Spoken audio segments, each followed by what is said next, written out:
আজকের আলোচনার বিষয় হল দেশের বহুল আলোচিত নতুন পে স্কেল বা নবম বেতন কাঠামো। দীর্ঘদিন ধরে সরকারি চাকরিজীবীরা নতুন বেতন কাঠামোর অপেক্ষা করছেন।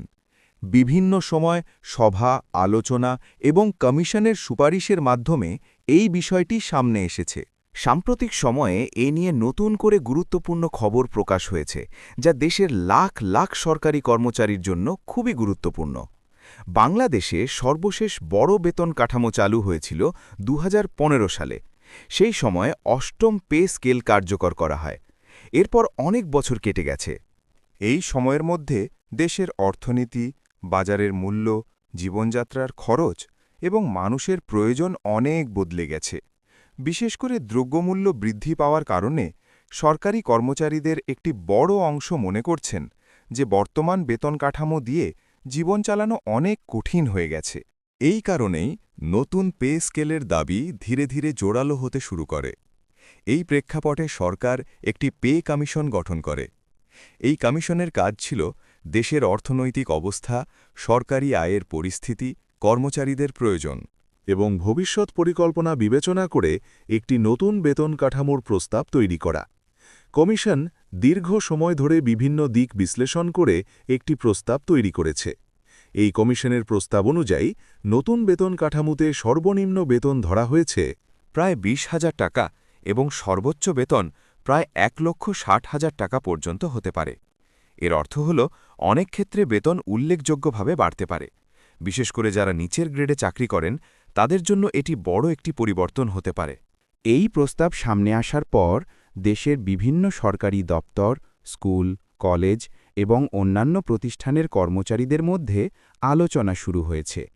অনেকেই আশা করছেন যে এই নতুন বেতন কাঠামো দ্রুত বাস্তবায়ন হবে।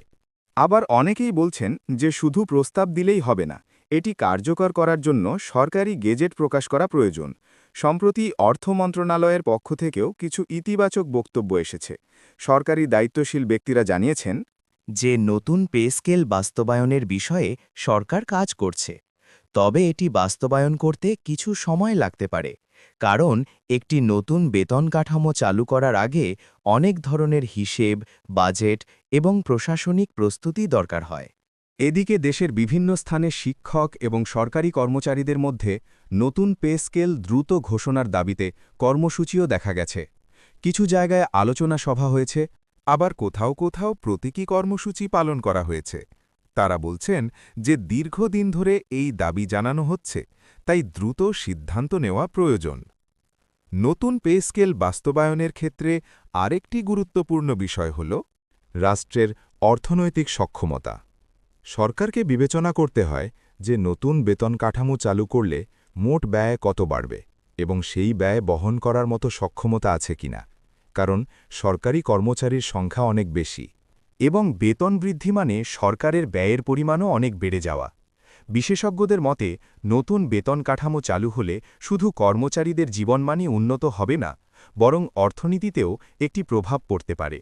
যখন মানুষের আয় বাড়ে, তখন তারা বাজারে বেশি খরচ করতে পারে। এতে ব্যবসা বাণিজ্যেও কিছুটা গতি আসে।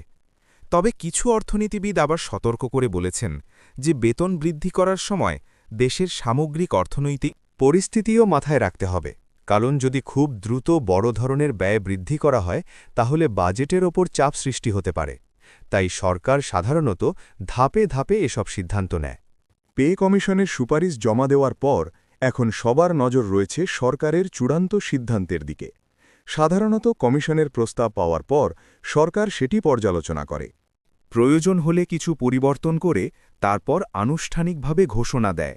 সেই ঘোষণার পর গেজেট প্রকাশ করা হয় এবং তারপর থেকে নতুন বেতন কাঠামো কার্যকর হয়। বর্তমানে যে তথ্যগুলো পাওয়া যাচ্ছে তাতে ধারণা করা হচ্ছে যে আগামী সময়ের মধ্যে ধীরে ধীরে নতুন পে স্কেল বাস্তবায়নের দিকে অগ্রগতি দেখা যেতে পারে। অনেকেই মনে করছেন আগামী বছর থেকে এটি কার্যকর হওয়ার সম্ভাবনা রয়েছে। যদিও এখনও চূড়ান্ত ঘোষণা দেওয়া হয়নি, এই নতুন পে স্কেল চালু হলে বিভিন্ন গ্রেডের বেতনের মধ্যে কিছু পরিবর্তন আসতে পারে। সাধারণত সরকারি চাকরিতে বিভিন্ন গ্রেড থাকে এবং প্রতিটি গ্রেড অনুযায়ী বেতন নির্ধারণ করা হয়। নতুন কাঠামোতে এসব গ্রেডের বেতন বাড়তে পারে এবং কিছু ভাতাও পরিবর্তন হতে পারে। আরেকটি গুরুত্বপূর্ণ বিষয় হল পেনশন। অনেক অবসরপ্রাপ্ত সরকারি কর্মচারীও নতুন পে স্কেলের দিকে তাকিয়ে আছেন, কারণ অনেক সময় নতুন বেতন কাঠামোর সঙ্গে পেনশন ব্যবস্থাতেও কিছু পরিবর্তন আনা হয়। যদি পেনশন সুবিধা উন্নত করা হয়, তাহলে অবসরপ্রাপ্ত কর্মচারীরাও কিছুটা উপকৃত হতে পারেন।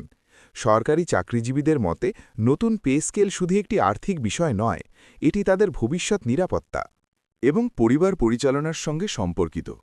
শিক্ষা, চিকিৎসা, বাসস্থান এবং দৈনন্দিন খরচ দিন দিন বাড়ছে।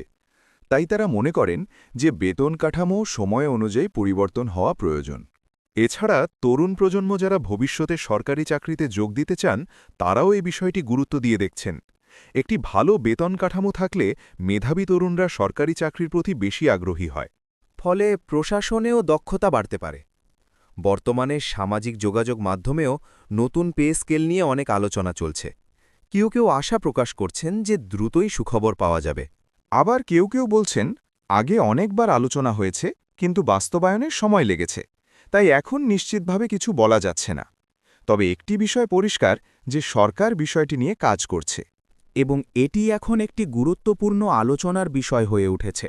দেশের অর্থনীতি, সরকারি কর্মচারীদের জীবনমান এবং ভবিষ্যৎ প্রশাসনিক পরিকল্পনার সঙ্গে এই পে স্কেল সরাসরি সম্পর্কিত। সবকিছু মিলিয়ে বলা যায়, নতুন পে স্কেল নিয়ে এখন যে পরিস্থিতি চলছে তা অনেকটা প্রস্তুতির ধাপে রয়েছে। কমিশনের সুপারিশ এসেছে, সরকার সেটি পর্যালোচনা করছে এবং কর্মচারীরা দ্রুত বাস্তবায়নের আশা করছেন। আগামী সময়ের মধ্যে যদি সরকার আনুষ্ঠানিক ঘোষণা দেয় এবং গেজেট প্রকাশ করে, তাহলে দেশের সরকারি চাকরিজীবীদের জন্য এটি একটি বড় পরিবর্তনের সূচনা হতে পারে। তখন নতুন বেতন কাঠামো অনুযায়ী বেতন দেওয়া শুরু হবে এবং এর প্রভাব ধীরে ধীরে পুরো ব্যবস্থায় দেখা যাবে। এই ছিল আজকের নতুন পে স্কেল সংক্রান্ত বিস্তারিত খবর এবং বিশ্লেষণ। ভবিষ্যতে এ বিষয়ে নতুন কোনো সিদ্ধান্ত বা ঘোষণা এলে সেটিও অবশ্যই গুরুত্বপূর্ণ খবর হিসেবে সামনে আসবে। তাই সবাই এখন অপেক্ষা করছে সরকারের চূড়ান্ত সিদ্ধান্তের জন্য।